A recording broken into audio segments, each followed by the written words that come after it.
गणेशाय नमः। इस वीडियो में आज जानेंगे अथ श्री पद्म पुराणांतर्गत माघ मास महात्म्य 19वां अध्याय।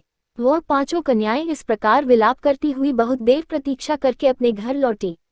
जब घर में आई तो माताओं ने कहा कि इतना विलंब तुमने क्यों कर दिया। तब कन्याओं ने कहा कि हम किन्नरियों के साथ क्रीड़ा करती हुई सरोवर पर थी और कहने लगी कि आज हम थक गई हैं और जाकर लेट गईं। वशिष्ठ जी कहते हैं कि इस प्रकार आशय को छुपाकर वह विरह की मारी पड़ गईं। उन्होंने घर में आकर किसी प्रकार की क्रीड़ा नहीं की। वह रात्रि उनको एक युग के समान बीती। सूर्य नारायण के उदय होते ही वह अपने आप को जीवित मानती हुई माताओं की आज्ञा लेकर गौरी पूजन करने वह कन्याएं वहां पर जाने लगी। उसी समय ब्राह्मण भी स्नान करने के लिए सरोवर पर आया। उसके आने पर कन्याओं ने वाह वाह किया, जैसे कमलिनी प्रातःकाल सूर्योदय को देखकर कहती हैं। उसको देखकर उनके नेत्र खुल गए और उस ब्रह्मचारी के पास चली गई। आपस में एक दूसरे का हाथ पकड़कर चारों तरफ से उसको घेर लिया और कहने लगी कि मूर्ख, उस दिन तू भाग गया था लेकिन आज नहीं भाग सकता। हम लोगों ने तुमको घेर लिया है। ऐसे वचन सुनकर बाहुपाश में बंधे हुए ब्राह्मण ने मुस्कुराकर कहा, तुमने जो कुछ कहा सो ठीक ही है, परंतु मैं तो अभी विद्याभ्यास और ब्रह्मचारी हूँ। गुरुकुल में मेरा विद्याभ्यास पूरा नहीं हुआ है। पंडित को चाहिए कि जिस आश्रम में रहे उसके धर्म का पालन करे। इस आश्रम में मैं विवाह करना धर्म नहीं समझता। अपने व्रत का पालन करके और गुरु की आज्ञा पाकर ही विवाह कर सकता हूँ, उससे पहले नहीं कर सकता। यह बात सुनकर वह कन्याएं इस प्रकार बोली जैसे वैशाख मास में कोयल बोलती है। वह कहने लगी कि धर्म से अर्थ और अर्थ से काम और काम से धर्म के फल का प्रकाश होता है।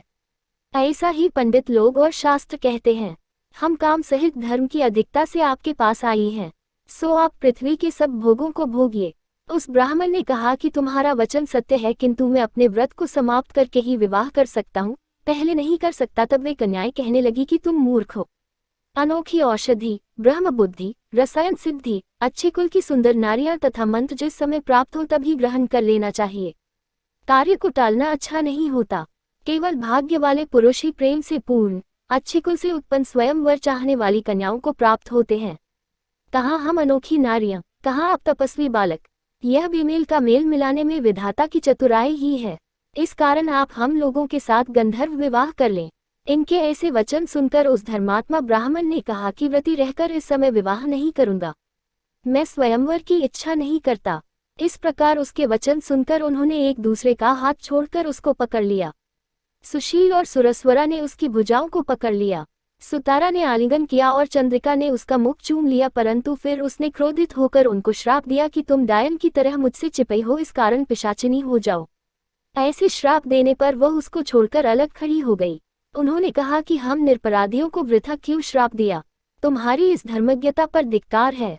प्रेम करने वाले से बुराई करने वाले का सुख दोनों लोकों में नष्ट हो जाता है, इसलिए तुम भी हम लोगों के साथ पिशाच हो जाओ। तब वे आपस के क्रोध से उस सरोवर पर पिशाच पिशाचिनी हो गई और बस पिशाच पिशाचिनी कठिन शब्दों से चिल्लाते हुए अपने कर्मों को भोगने लगे। वशिष्ठ जी कहने लगे कि हे राजन, इस प्रकार वह पिशाच उस सरोवर के इधर उधर फिरते रहे।